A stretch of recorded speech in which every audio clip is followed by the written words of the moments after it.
Hello and welcome to The Booking Club, the podcast that brings you today's leading authors and commentators from a table at their favourite places to eat and drink. I'm your host, Jack Aldane. On this episode, I'm going to be speaking to Helen Thompson, author of Disorder, Hard Times in the 21st Century.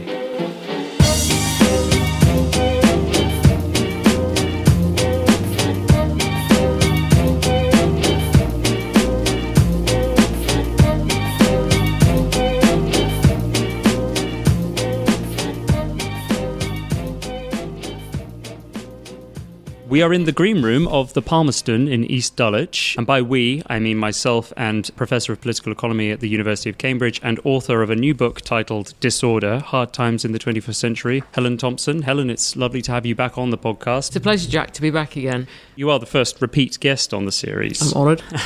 But that's not least because when we last spoke, you were a commentator as well as a professor, and you'd appeared on podcasts in the past, but you had not yet authored a book quite like this. And so I guess when we were talking in 2019, it was already germinating in some sense, because it seemed like a lot of the things we were talking about then reappear in this book.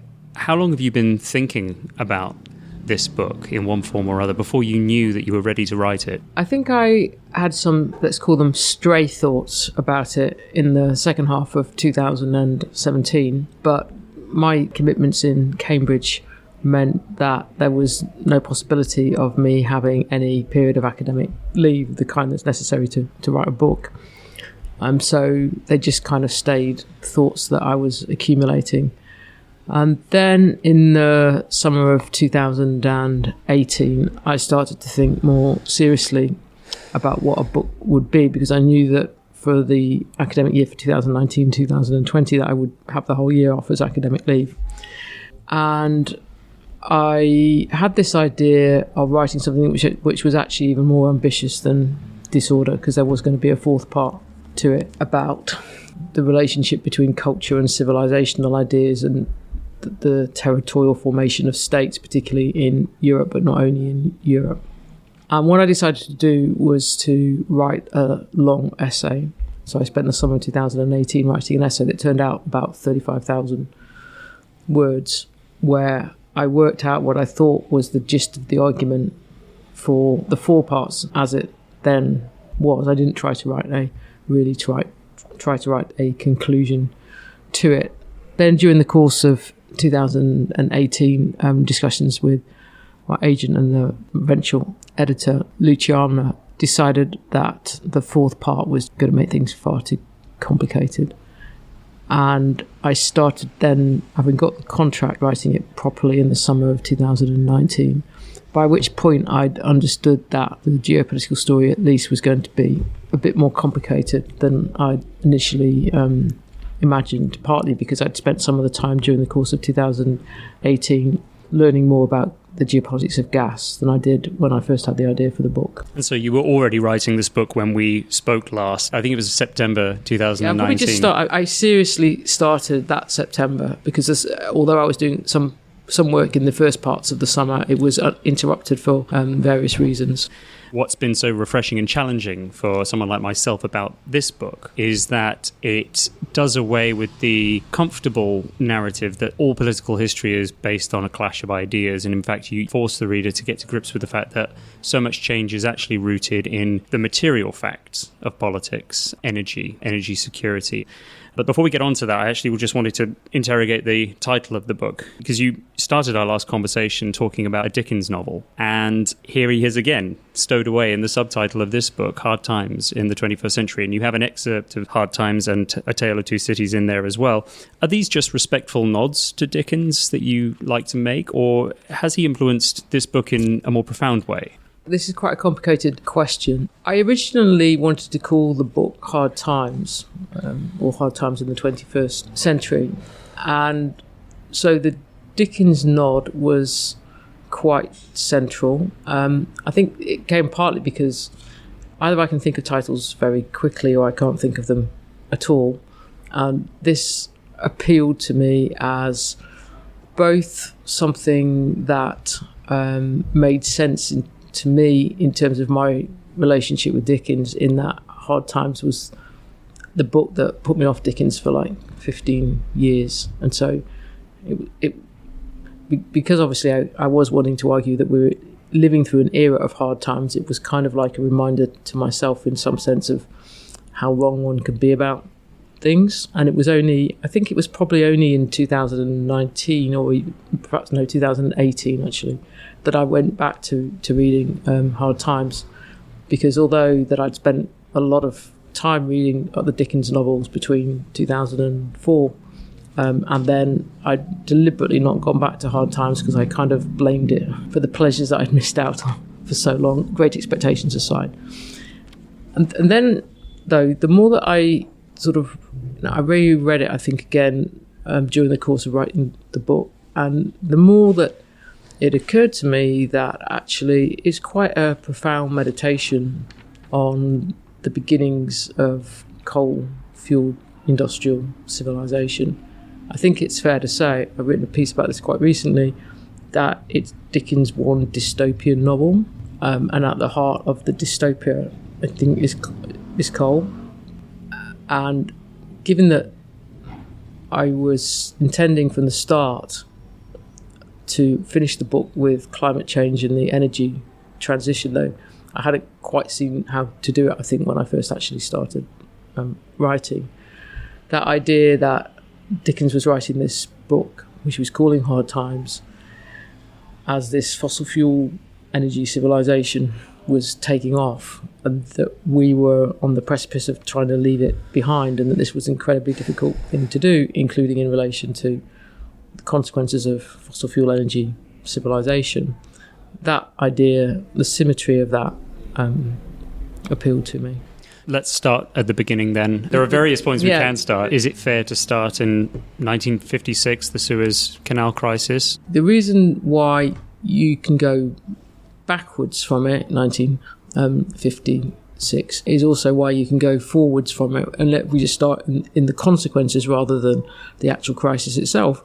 It would be the West European turn to Soviet energy. And if you go backwards from it, you can then see that actually it's a relatively short interlude, which is the years after the Second World War through to 1956, when Soviet energy is taboo.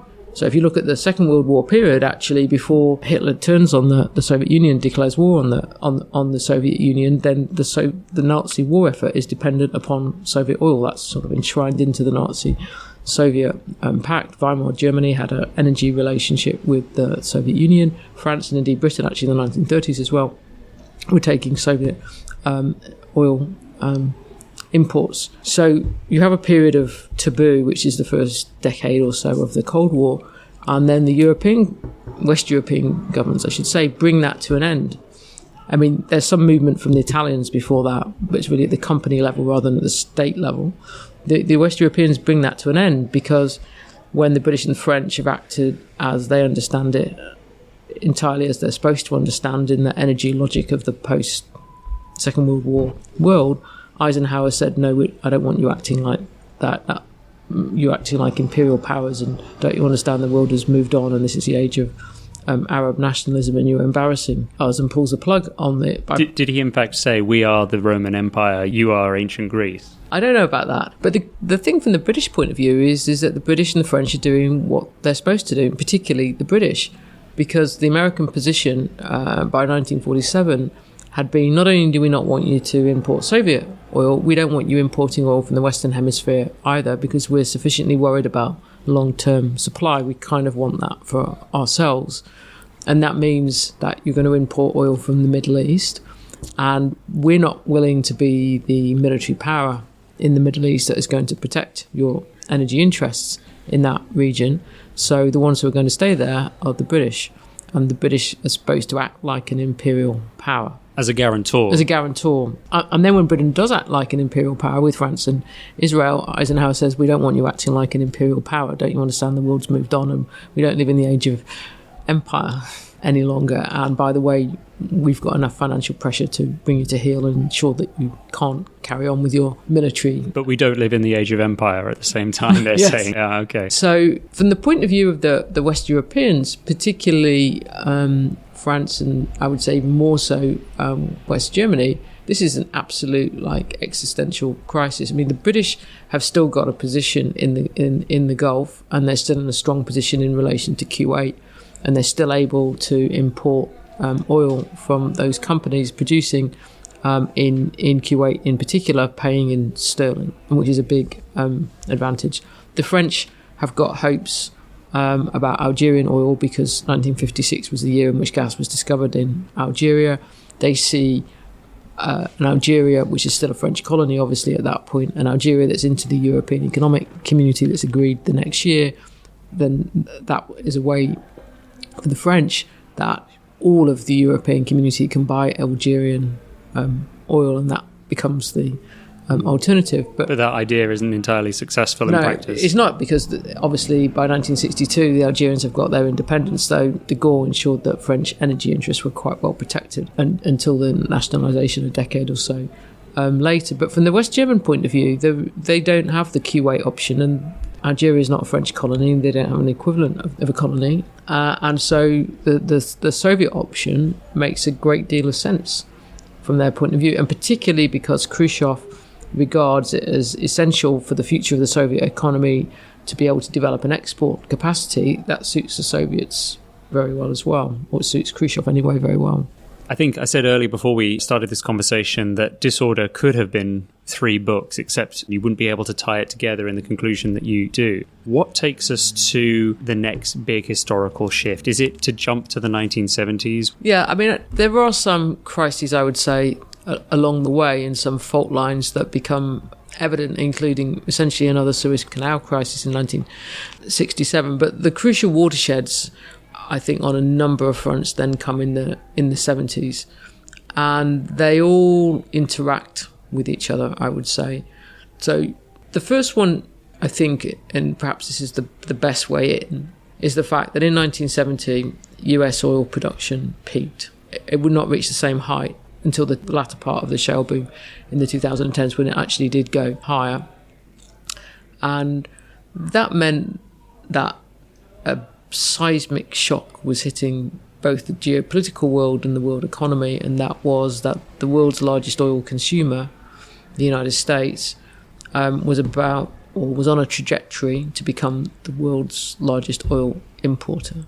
So a country that had been largely, not entirely, energy independent was now having a foreign energy dependency problem, and an acute one at that. And that meant that the United States was now going to have a direct interest for itself in importing oil from the Middle East. Meanwhile, pretty much as that was happening, the British were pulling out from the Middle East. The financial costs of the commitment and the pressure that it put on sterling as a currency had become too much. So in 1967, or was it either 1967 or early 1968, Harold Wilson's government had announced that Britain would withdraw from east of Suez, and did that in 1971. So at this point, just as the United States was going to become more dependent on the Middle East, there is no Western guarantor of Western energy security in the Middle East. And since the United States was embroiled in the Vietnam War, the United States was in no position to take over the military commitment from Britain. And that meant that Western energy security in the Middle East would depend through the 70s until the very end of it on Saudi Arabia and Iran, while the Shah was still in power in Iran. And that wasn't obviously something that was likely to prove particularly stable, even in its own terms, given that Iran and Saudi Arabia were regional rivals. And in the context, I think, in which that change on the energy side was taking place, the pressures on the Bretton Woods monetary and financial system were growing and growing. Now, I think that even without these shocks, there would have been a problem, because the growth of the euro-dollar system sort of in London, this offshore banking in London, was undermining the fixed exchange rate system that was at the heart of Bretton Woods, and undermining the capital controls that European governments in particular used. But what really changed things, or the way in which the energy dynamic and the monetary dynamic came together, was the fact that the Bretton Woods monetary system was created in a world in which the United States had a large trade surplus. And now the United States was going to be moving into a world in which it was going to have ultimately a large trade deficit, a lot of which would be about imported oil. The next stop on this tour of the book will have to go to the economic and monetary history that you've just started on there and the consequences of that new settlement. But the fish and chips have just arrived, and it's just reminded me to ask why you chose the Palmerston. Yeah, well, actually, I haven't been here for more than 10 years, but in the 2000s, I used to like coming here, and I was thinking as I was walking from Herne Hill why that stopped. And I think it's because gastropubs appeared in Herne Hill. When I was first there wasn't absent of them, but they were appearing on Lordship Lane in the late 90s and the early 2000s. And when you suggested very kindly as having another conversation, I thought to myself, it's a long time since I've been to the Palmerston. So let's just go back to the dismantling of Bretton Woods. What does that do to monetary systems and economies? And in particular, how does it take us from the 1970s through to the boom of the 80s, the close of the century optimism of the 90s, and then the inevitable crash of the late 2000s? This is, I think, quite, in a way, tricky story to relate, because as we go through the 70s, obviously the problem of energy inflation and exchange rate instability mount. So if the beginning of the 70s, the middle of the 70s are tough, in a way the end of the 70s are even tougher. And I would say then that goes into the very first part of the 1980s. And if you take Mrs. Thatcher's government in Britain, it comes in determined to prioritise reducing inflation, but actually for the first at least a year of it, it actually makes the inflation problem literally twice as bad as it was previously. So I think that Western governments and Western central banks, because the Fed was deciding American monetary policy and the Bundesbank was deciding West German monetary policy, don't really find a monetary way out of the difficulties that the 70s has thrown up. And what really saves Western economies, I think, is the moment or the point in which oil prices finally start to fall, when the oil price shocks are over. And that's dependent upon new supply coming, and quite very usefully from Western economies' perspective, that new supply is coming from the North Sea, and it's coming from Alaska, and it's coming to some extent from Mexico. So these are less problematic parts of the world, quite obviously for Western democracies in the case of North Sea and Alaskan production. And I think that period then from, let's say, from the mid-80s through, you could argue, all the way to the early 2000s, when on the economic side conditions are relatively benign, with a big caveat that I'm going to come to in a moment, that can be explained as an era of largely low oil prices. There were some spikes, like around the first Gulf War, for instance, but it's, as much as anything, I think, an energy interlude. The caveat is the difficulties that the European Union countries have around currency relations with each other, and particularly the relationship between the Deutschmark, German currency, and everybody else, essentially. And there's very considerable exchange rate instability in European Union in 1992, 1993. For a while, it looks like that's going to derail the monetary union project, and that there won't be a euro. And then in the latter part of the decade, the euro project gets sort of itself back together again, with some caveats, though, that what the Germans had intended as being a relatively small monetary union that wouldn't have included, say, the southern European countries, becomes a large European monetary union where the exclusions are Britain, Denmark and Sweden. So we end up with a eurozone that's not really, in some sense, what anybody intended, and there are various fault lines that run through that will then re-emerge once the shock happens in 2008.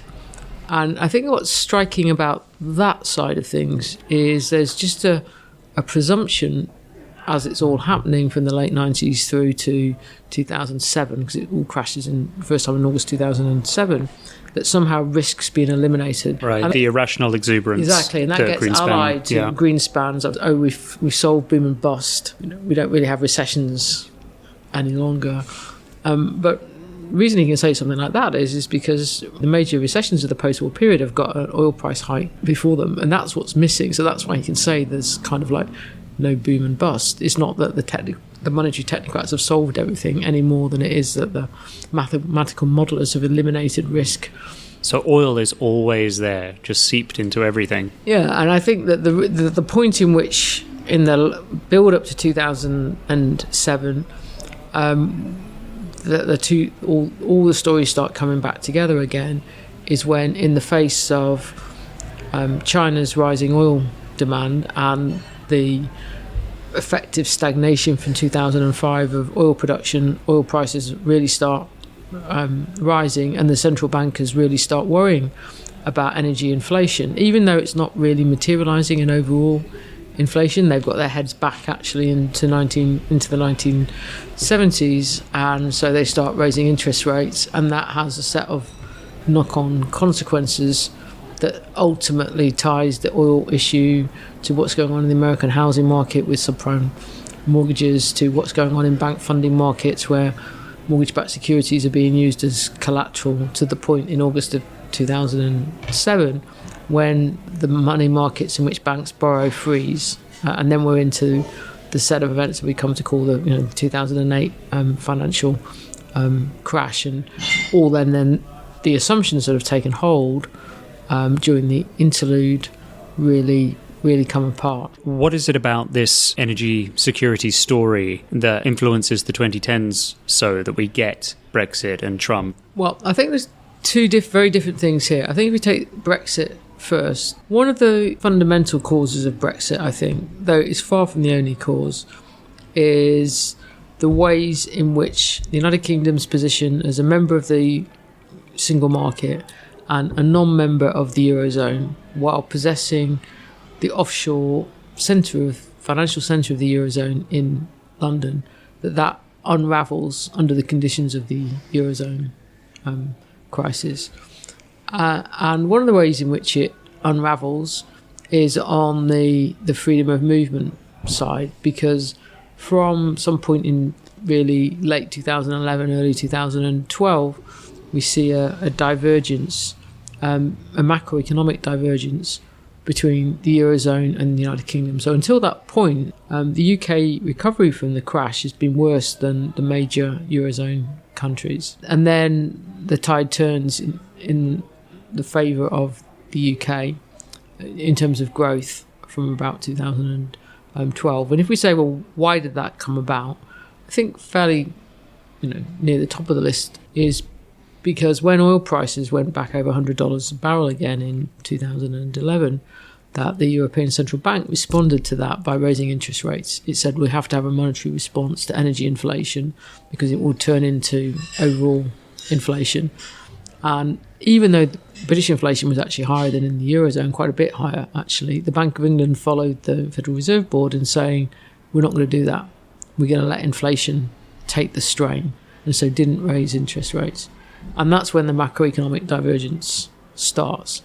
And then once that's taken place, the macroeconomic divergence taking place, you've got a situation where you have growth and higher levels of employment in the UK, particularly compared to the Southern European economies. You have migration from Southern Europe, which has never been particularly high, into the UK. It's been more Eastern Europe.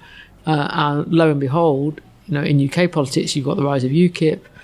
You've got politicians from actually the Conservative Party, not least David Cameron himself, saying we've got to do something about freedom of movement. This is really electorally problematic for the Conservative Party. It's undermining democratic consent to membership of the European Union, because freedom of movement being entrenched in the treaties means there's nothing that we can do about it. Obviously, the fact that the Conservatives have a migration target as part of the coalition government, I should say, makes it even more hard for them, because they've then got a target that they can't possibly succeed at. So that's the point where I think you can say, look, it doesn't look like oil prices and Brexit have got anything to do with each other, but if you follow through the story of how the pressure points for Cameron are created, then we can see, I think, there is a relationship. The thing about the Trump story is the issue he was able to use so effectively was the Mexican border and unauthorized migration over the Mexican border. And he was able to tie that to a whole set of other issues, including campaign finance and donor-driven politics. And Trump was able to use that issue of unauthorized migration and the Mexican border to say essentially that the American, as he presented it, was like oligarchic class doesn't care about ordinary voters. And he was obviously also able to use the issue to make some fairly, crude nativist attacks on American citizens. And I think that we can't really understand how he was able to do that unless we go back to the 1965 Immigration Act in the US and the way in which it changed the patterns of migration into the United States, and the way in which before that it had been essentially very ethnically restrictive and just encouraging Europeans to come to the United States. And this was a change, and it came at the same time, or the consequences of the way it was legislated for also increased unauthorized migration into the United States and turned the Mexican border into an issue. We haven't even talked about China yet. Yeah. Authoritarian governments such as China, and China in particular, have the unique ability to make quick decisions and make them at scale, uninhibited, but they tend to be at a stage of development that still requires an awful lot of fossil fuel use. Western liberal democracies don't have that same problem, but they are hampered by democratic processes that derail and undermine the decisions that need to be made. Is there any way of saying that one has a greater chance of reaching that transition more successfully? China definitely has certain advantages where the green energy transition is concerned. And I would say they come, though, not from its politics, but from the structure and nature of its economy and the fact that it has established for itself such a considerable advantage, really huge advantage in a number of ways, not least, say, in the manufacturing of solar panels, and also the supply chains around the extraction of metals and production, use of metals and rare earth metals in particular, and that where rare earth metals have been concerned, that China's actually been strategic about this since like the 1950s, not just sort of in the period in which we're talking about green energy transition. So I think it's obvious, or relatively obvious anyway, that there is a fear in Washington in particular that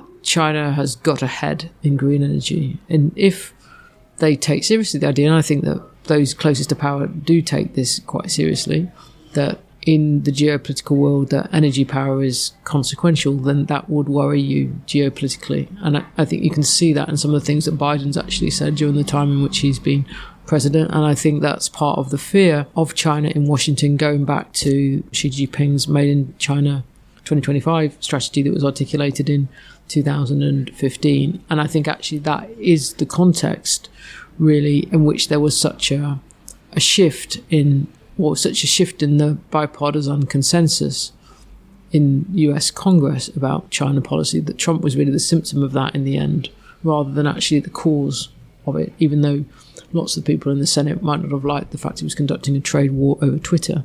They didn't really disagree with what he was doing, and they certainly didn't disagree with the technology war aspect. Where I think I'm less convinced than some perhaps is this idea that China has advantages because it's authoritarian over the democracies. Actually, the central issue here is energy consumption, and I'm not convinced that actually it's harder to persuade people in democracies to constrain their energy consumption than it is in authoritarian states. I'm not saying it's easier either. I'm just saying I'm not really sure it makes any difference.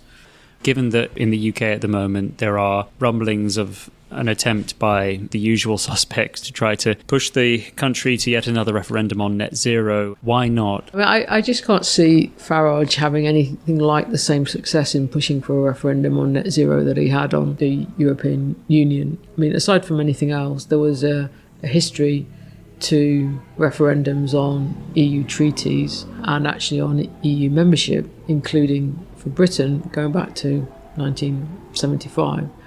And I think there's a number of reasons within the UK constitutional setup where it's quite hard to avoid the conclusion that referendums are necessary to legitimate constitutional change. And whilst I was of the view, I know some people weren't, that you could ask a binary question in a referendum about whether the United Kingdom could leave the European Union. I'm not sure what kind of question in a binary fashion you can concoct out of net zero. I mean, sure, you can say, okay, we're for it or against it, but whether you're for it, it's actually much more consequential as how you think we're going to get there.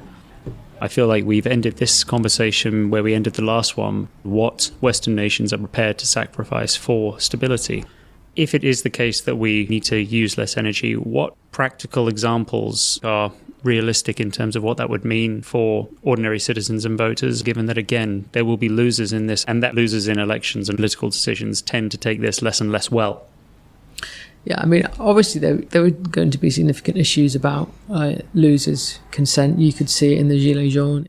I think one of the things that's interesting as a result of the war is that this question of asking citizens to reduce their energy consumption is already coming out. I noticed before I came out today there was a story on the BBC News front page about discussions between the European Union and the International Energy Agency about what message could be given to European Union citizens about how to reduce energy. And it was all being framed around this will save lives in Ukraine because this will allow us to escape from, or at least reduce Russian energy dependency. And what strikes me is the way in which the war has really allowed those kind of arguments to be made in a way in which, if we go back to last autumn, when energy was, for price reasons, very much coming to the fore, Europe in particular was experiencing an immense gas shock. I'd say in scale of increase of prices, actually bigger than what went on with oil in the middle of the 2000s. And nobody was really making those kind of arguments. I didn't think that those arguments can be made. Now, I think that as soon as you start looking at the specifics of this, particularly the work at home for 3 days a week, that immediately raises the question, obviously, well, who can work at home for 3 days a week? And people doing certain kinds of physical jobs on which the whole economy depends and certain services depend, as we saw during the pandemic. That's a whole other proposition. And I don't think there's any avoidance in net zero politics of who is using energy, and that will be democratically difficult. But I still think it's a better place for us to be that energy consumption can be debated in the democratic political space than we were even 6 months ago. I think the really hard questions about this are probably to do with electric vehicles and whether actually it's at all plausible to think that there can be electric vehicle mass ownership in the way in which there's been mass car ownership, and if basically electric vehicles are going to be for the affluent and everybody else is supposed to make do with public transport. I think that's very tricky politics. Even if mass ownership were possible, do you think that in itself would be sustainable? This raises some really important and interesting questions, because at the moment, everything that's manufactured on the green energy side, the inputs for that manufacturing depend on fossil fuel energy. So one of the consequences of fossil fuel energy becoming significantly more expensive as a result of the war, prior to that what happened in gas markets in particular in the autumn, is that makes green energy transition more expensive too. The inputs for things as they stand at the moment have gone up.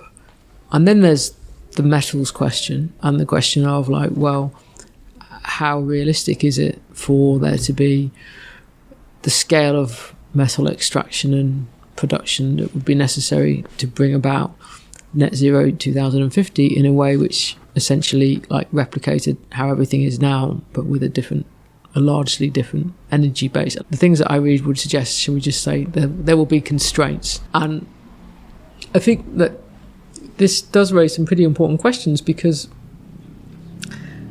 we have to think about, well, when do we in our collective life want to face those constraints? Do we want to get so far and then realise that it's all been too optimistic? Do we want to try and face those constraints now and try and make decisions about what's plausible and realistic on the basis of putting those constraints pretty close to the front of our decision making? And I think the difficulty of doing the second is that in order for the technological breakthroughs that are necessary to happen, a certain kind of optimism is necessary, including a belief that there will be markets. And if you just go straight into let's be realistic about constraints and let's take a pessimistic view of what might be plausible in the future, that actually does in itself become an impediment to succeeding with the energy transition. So it's always, I think, a question of like, how do we balance these things? How do we try and see everything at the same time and assess all the risks? Said by somebody who is incredibly good at seeing everything at the same time and assessing all the risks. I'd like to thank you very much again, Helen Thompson, for writing this book. I recommend it to anybody who is trying to